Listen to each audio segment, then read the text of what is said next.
Okay, sorry about that. I got cut off. So I want to talk about phrasing. Now, I want you to think about a sentence that I always use in my teaching, that the plectrum, or pick, never runs out of breath. Now, let me explain what I'm on about there. Phrasing, for me, is all the things that go around the notes. It's not necessarily the notes themselves, it's how they're played. So articulations, slides, bends, hammer-ons, pull-offs. The way it's picked, is it using a plectrum? Is it using fingers? Is it using finger picking? Is it using a thumb pick? The tone, it's all of the things that surround the notes themselves, but it's not the actual, necessarily the note choices, but it can be. So the term the plectrum never runs out of breath is something I use with my students, because you can pick and pick and pick all day long and never have to stop. But it's the actual pauses when a vocalist is singing that can really punctuate their phrases. So the first thing that I want you to think about when you're phrasing some licks is having some audible rests between. Imagine you're singing a vocal phrase. I'm not about to do that and humiliate myself on the internet, but imagine you've got a vocal phrase like this. Where would the pauses be? And match those in your licks. So plectrum never runs out of breath. So let's just demonstrate that over a little backing track here, a little G sharp minor backing track, just audible spaces hopefully between my licks.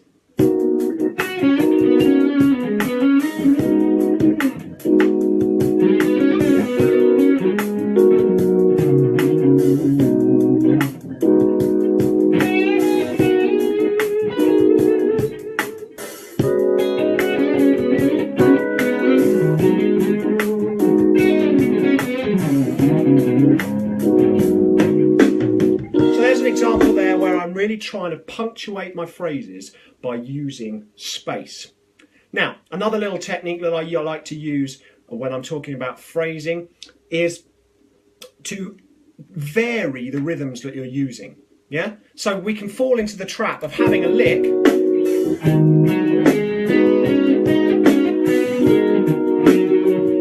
all the same. You don't want to do that. Vary them up.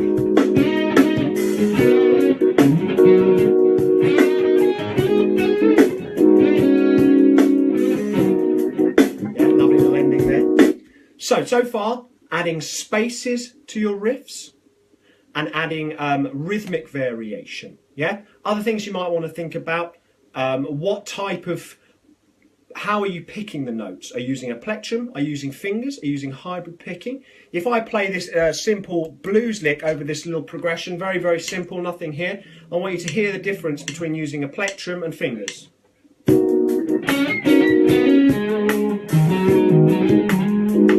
Plectrum.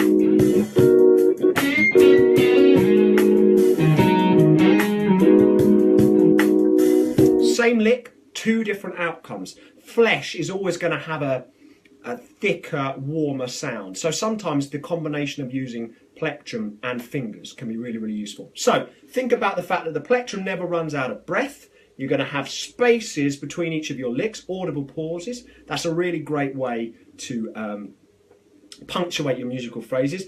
Vary the rhythms that you use in your runs and your scales like that. They can be any type of rhythm, and you can use similar rhythms throughout, but vary them up and use the different types of plectrum there. If you've got any questions, by the way, just pop them in the comment section below, and I'll do my best to read off my iPhone screen here as I'm sort of talking at you.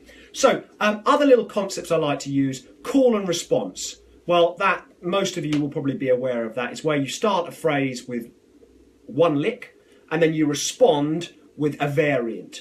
And then when you come back, you can do the same first lick and then a different variant. You can build a whole solo by having one lick, variant, lick one, variant. And then you can go, oh, okay, I can mix that up now and do the second lick you did, lick one, bang. So I like to build my solos based around little building blocks of call and responses. Not all the time, but it's quite a fun way if I've just got to lay down a solo in the studio or something like that, and I've come up with one theme that I can make it extended out very quickly. You can move the same thing up an octave.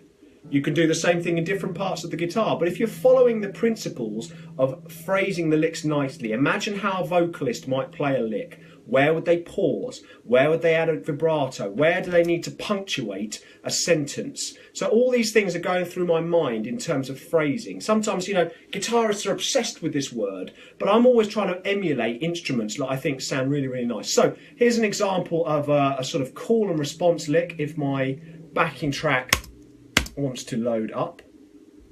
Love computers. Let's just get that up. If that doesn't load, I will play you a little idea of a call and response lick that you can do without using a backing track. Here it is again, G sharp minor, call and response lick. This is on the spot, I haven't planned this.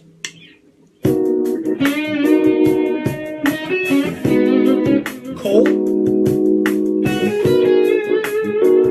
response, same call,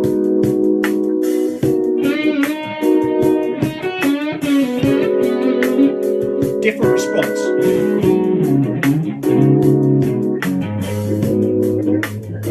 And then I can go on and on and on using a theme, coming back and using a building blocks just over this backing track. And obviously, just straight away I could do that straight up 12 frets, build a longer solo, slide between them there.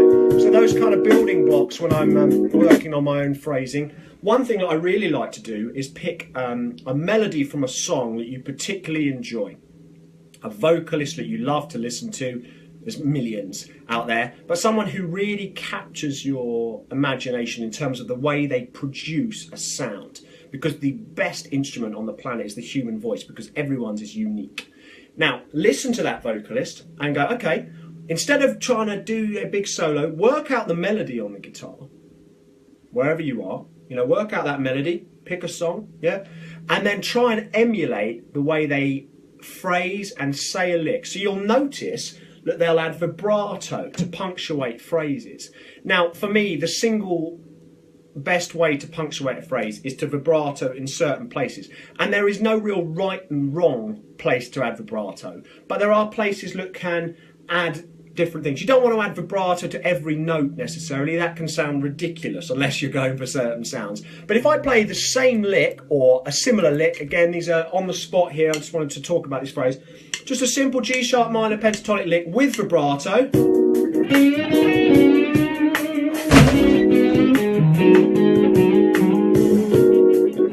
Now without vibrato.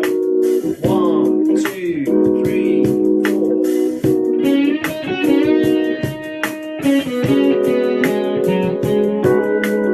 Oh, I did add a little bit on the end there, sorry. But the two licks are going to be very different by the way that you've added vibrato into them. So vibrato is a crucial tool. Just like slides, bends, hammer-ons, you know, you can have an idea. It's very boring, and as soon as you add some articulations, it can work on your phrasing.